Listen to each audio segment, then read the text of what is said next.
appearance, especially as Terry began transporting his prize Simmental and Angus cattle onto the ranch. The activity seemed to escalate with the arrival of his high-end livestock, and this is when things started to turn serious. goddess of the As the winter months rolled in, one spring severe day, snowstorms as she battered the gathered region, flowers, and Terry found himself out at all hours, rounding up cattle as she wandered too far astray. He took her swiftly One late and evening, without consent he was out on down horseback, into his realm, searching for one of his prize Angus cows that had been missing for almost 24 hours. He had covered the whole ranch, except for a dense area of woodland to the southwest, which he was now heading towards.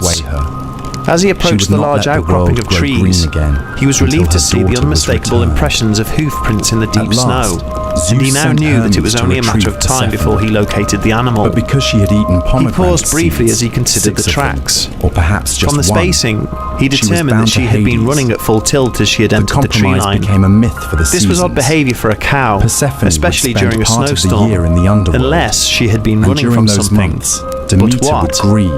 Although it was unlikely for a predator to be hunting during this weather, it wasn't impossible. But he could see only one set of tracks. Life and death became a cycle. He followed the hoofprints for 20 yards into the trees and soon reached a wide clearing. Persephone's role evolved. The tracks continued out into the middle of the open space, she became a and then ruler in her own stopped right. dead.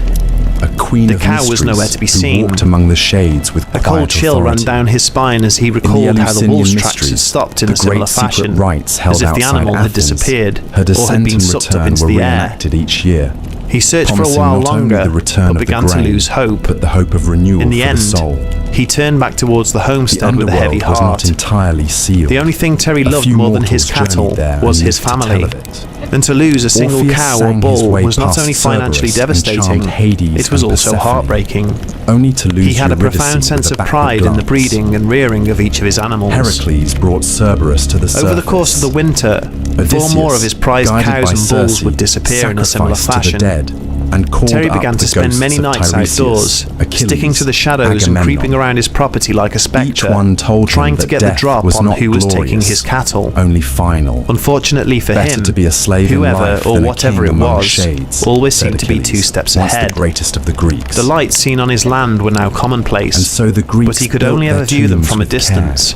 Never up close. They buried the dead with coins. No matter how silently he tried to creep towards them, wine, they would simply move away as if they knew he was there. They poured libations and made offerings at the family in the early hours of one morning, after yet another fruitless night, he was making his way back towards the homestead when a movement in the periphery of his vision suddenly caught his attention. Could even be called back for to his utter shock, he saw a black mass hovering over the ground about 100 yards to his left, was a mirror silhouetted against the pale white snow. Of memory.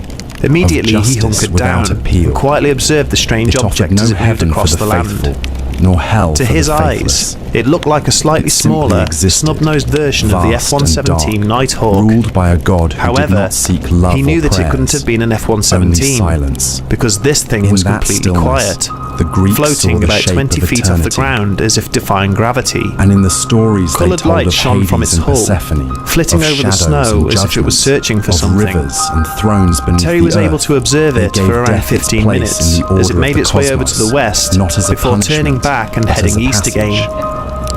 Sitting still in the cold, even the gods Terry's arms were beginning to go numb, and as he stretched his limbs, his joints cracked. And not in reverence. In the deathly silence, there comes the sound seemed impossibly loud, but in reality, it was so insignificant that it wouldn't have been heard by anyone standing beyond a distance of 6 feet. Thrones once built Nevertheless, the lights on the strange craft suddenly went out. For the gods of Olympus, stopped and turned in his direction. Began not with war for a few tense moments, but with Terry's heart thumped in his chest as the object seemed to glare at him. But to his relief, it turned and silently floated off to the north out of sight. They adopted them, gave them new names. In the new names, year, as the spring rains began to lash the ranch, the family would lose even more cattle. Zeus became but now Jupiter. They began to reappear, Hera became sometimes Juno. dead from Poseidon no apparent cause, Neptune, other times extensively mutilated. An act of transformation. The nature of these mutilations was bizarre. It was reverent. Huge chunks of flesh and skin were carved out of the animals, yet there was no blood. The gods to better the wounds always always seemed to be cut with precision instruments, displaying an almost surgical quality, rather than the savage tearing of predators. Not from a wild peak. The Shermans were beginning to feel the stress caused by these losses. In the robes throughout 1995, the strange activity only intensified. Events took place that were frankly beyond bizarre. The lights appeared over the ranch almost every night. More poltergeist activity was experienced in the homestead. Black, featureless entities began to appear, looking in through the windows and later even entering the house and standing at the ends of beds. Strange sounds would emanate from the ground, almost as if there was machinery or railroads operating beneath their feet. Their neighbours would hear this too.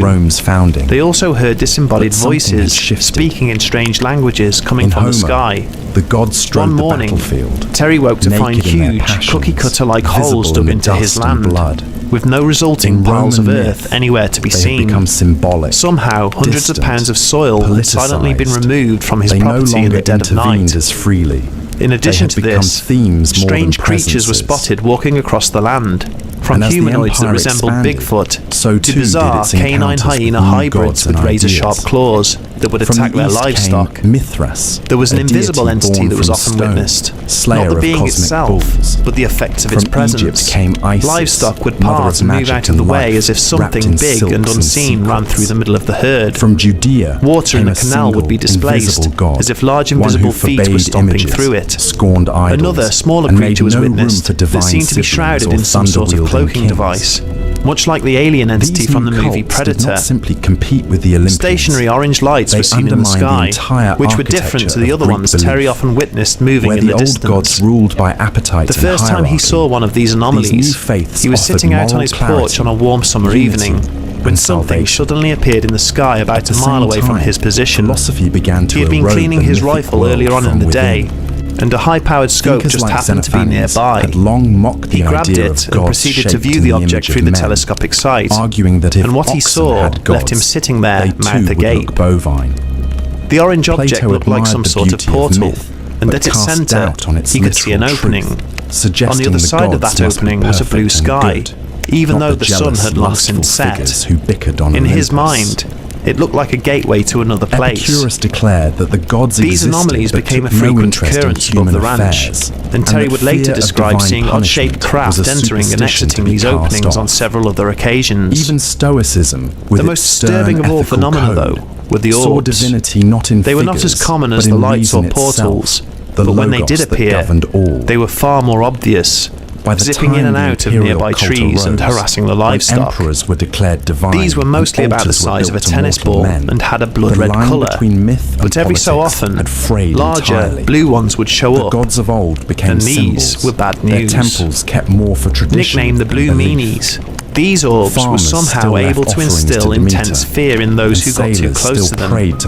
Perhaps it was a certain vibrational signal they gave off, which stimulated extreme anxiety.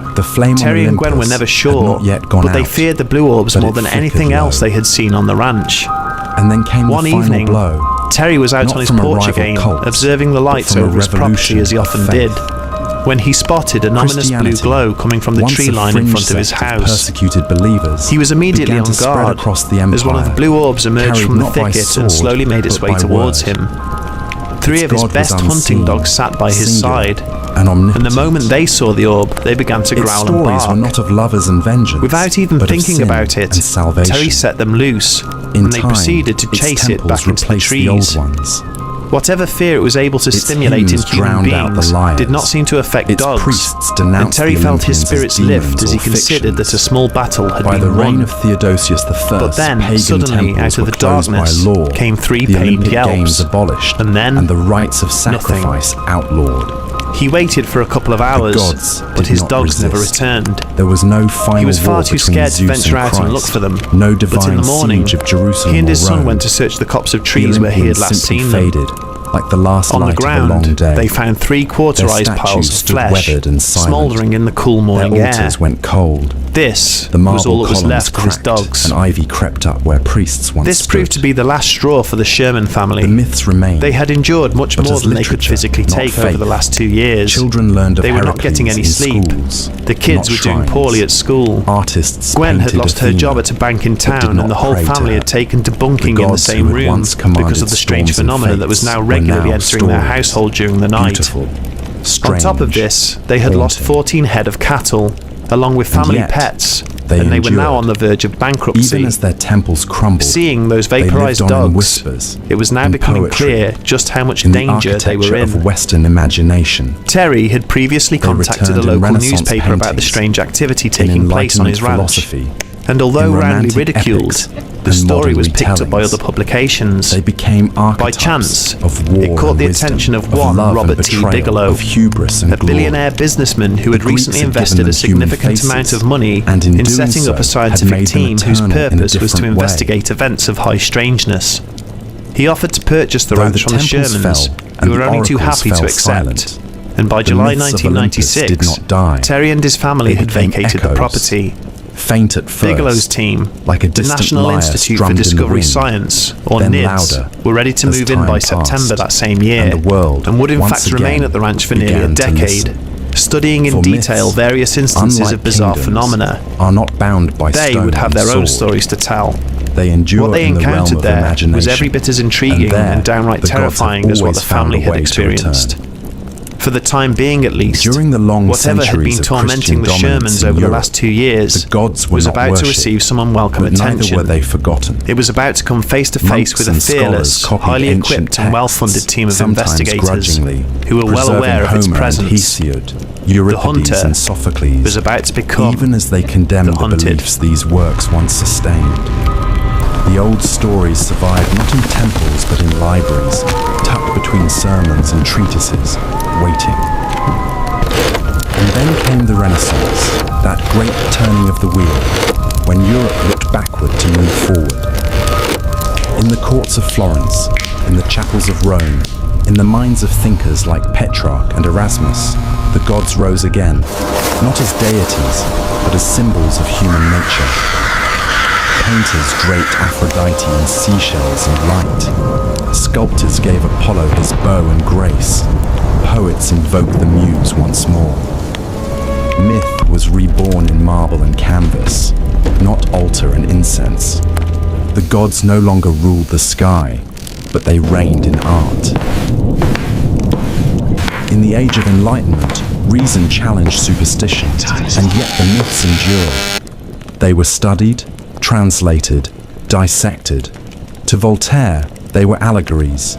To Goethe, from they UFOs, were mirrors of the wormholes soul. and cryptids, Romanticism to cat mutilations and poltergeists, a return to the a remote property in northern Utah has been described as a Disneyland of paranormal and supernatural phenomena, a case that has turned the heads of even some of the most ardent of skeptics. Questions.